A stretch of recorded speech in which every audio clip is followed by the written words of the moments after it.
I was on the verge of bankruptcy 4 times over the last 15 years of being a full-time Amazon seller, and I've lost track of just how many times I was days away from flat out giving up. 15 years later, I've achieved 9-figure seller status, and in this video, I'm going to share with you the secret to my success responsible for me not only not succumbing to these failures, but wildly succeeding instead. Welcome back to the show, and if you're new, my name is Carlos Alvarez. I'm a full-time Amazon seller of 15 years and founder of the largest Amazon seller meetup group in the world. What do you attribute to your success selling on Amazon? I've been asked this question more times than I care to remember, whether it was as a guest on somebody's podcast, speaking on stage, or hosting a meetup event. My answer has always been something like, the support of my amazing wife and our marriage, my team, hiring people smarter than me, or being a contrarian and going against the grain on the best practices when it comes to product selection, and even working more on my business and less in my business. I recently read in an impactful book that these are the questions and answers given by amateur podcasters. I'll share the book with you in a bit, but wow, talk about a major hit to the ego. I wanted to crawl under a rock. Hearing the word amateur and the lines I have repeated verbatim in countless venues used in the same sentence was a major blow to the ego. I immediately just mentally wrote off this author. I mean, who cares if he's one of the hottest rising stars in the entrepreneurial thought leadership space, right? He's got to be wrong. The author proposed another, possibly better answer to this question, and it gave me chills. A few seconds later, I wondered, holy shit, is he right? So on my quest to disprove this, I asked myself, what is the number one reason Amazon businesses fail?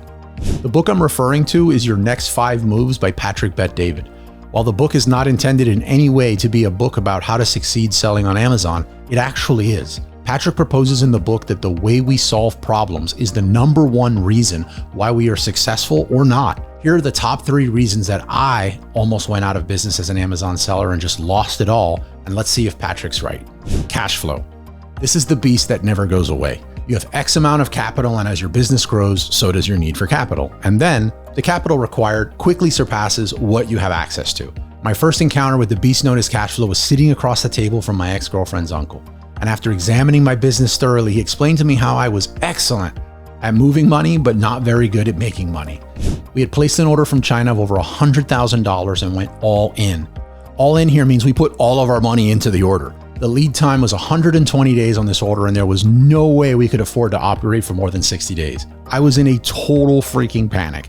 I had picked a winner product or products, and now I would be out of business before these products even arrived to port in the United States. I remember giving myself the rest of the day just to feel sorry for myself, and then the next morning I got up early to figure it out. My method for attacking problems back then was a big blank wall and 3 sets of sticky notes. With 1 color set of sticky notes, I wrote out and stuck to the wall all of the things that I needed to pay, and it took up a lot of space. Next, I wrote up all of my income streams, and fortunately for the sticky notes, I only needed 1 sticky note, or 1 sticky, however you say it then. I only needed 1 sticky note for that, and I just stuck that right there to the wall. Finally, I forecasted out, even if I could solve this upcoming 60-day cash flow problem, as the company grew, this problem was just going to get worse and worse. So it was just a matter of time, even if I solved this one, that I would just fall short in one in the future coming up. So pacing and talking to myself at this point, I asked myself, what is the question that if I could answer would completely solve this issue? So looking at the sticky notes, unless you were like me, too close to the fire, if you will, you did not have to be Albert Einstein to realize what it was. So the question was, how do I add an extra stream of income? You're probably thinking, Carlos, well, why didn't you just go to the bank and get a loan? And you would be correct, except I had non-existing credit at the time and was also surviving off of the business. So my solution was to start reselling other brands on Amazon, which I could sell and quickly recognize the profits. It worked like a dream. The Amazon wholesale resale side of my business was born. Not only did it work, but it remains a percentage of my business to this very day. It fuels all of my product launches and allows me to sink my private label profits right back into my business to expand.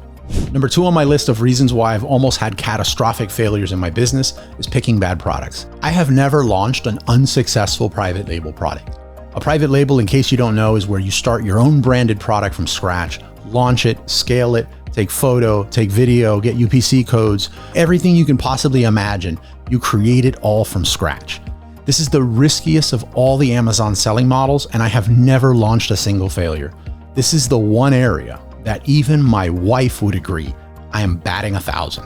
This is not to say, though, that every product I launch went according to plan. This is definitely not the case. Looking back, I recall these and I think of them as my false starts. My greatest false start was a ceramic coffee dripper I had ordered 50,000 pieces of. My cost of these drippers at the time was like 70 cents, and the only other seller selling them was selling it for like 25 bucks and moving maybe a few hundred units a day. I launched mine like a full $5 less than this competitor and had nothing. No sales, no movement, a superior quality product, and no movement whatsoever. To make matters worse, 50,000 units took up most of the space in our warehouse, and we had 2 large shipments coming in with nowhere to store these products. I broke out my sticky notes again and started attacking the problem. The most time-sensitive issue was the space in the actual warehouse. So I solved this by distributing the drippers, which were in these big 49-pound boxes. Ceramic weighs a lot. And distributing them across the floor of the warehouse to act sort of as a base or a second floor. Every table, prep station, base, every rack in the warehouse would have a single layer of these master boxes laid across them. All of the arriving units were lightweight and I could easily stack them on top of the master boxes of drippers. Space issue solved. Now the non-moving inventory. I looked at our listing against our competitors and saw that our images were just bad. Their images were much more superior than ours. So how do I solve this? I created a job posting for a product photographer who specializes in food and beverage products, and then I dropped the price to our break even. With our cost at break even, the products began to move. First 3 a day, then 5, 15, 50, and as the quantity sold per day grew, I began raising the price, first by $1, then another, and another. In 4 months, we were neck and neck with our competitor, selling at a higher price than we had initially planned. Our greatest concern at that point was not running out of stock. This dripper went on to become one of our hottest single unit sellers, and we use the learnings from this problem in our business to this day.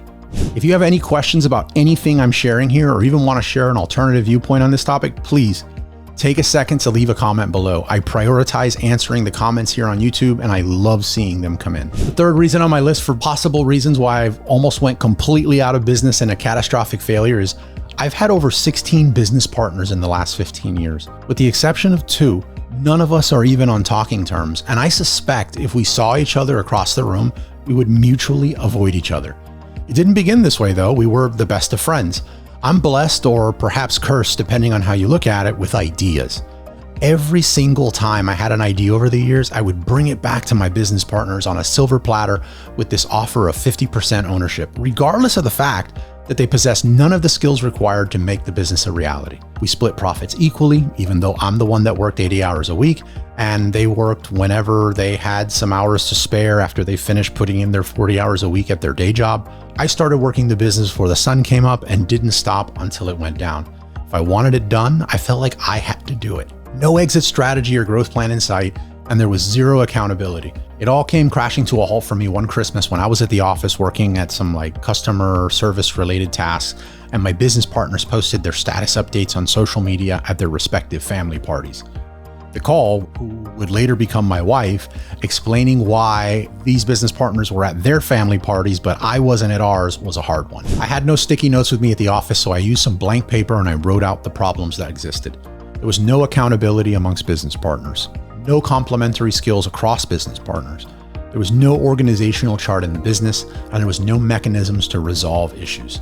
I did not have the skills to solve these issues, so I started researching the topics and I discovered 2 books which are now required reading for anybody with whom I could potentially be business partners with. I highly recommend you read these books, and if I was president for the day, I would make them required reading for everyone who wanted to be a business owner before they could start a business. The first book is The Founder's Dilemma by Noah Wasserman, and the second is Slicing Pie by Mike Moyer. I cannot recommend them enough. Not only is how I solve problems the single reason supreme as to why I have been uber successful as an Amazon seller, after speaking with dozens of successful sellers and entrepreneurs, it is their reason as well.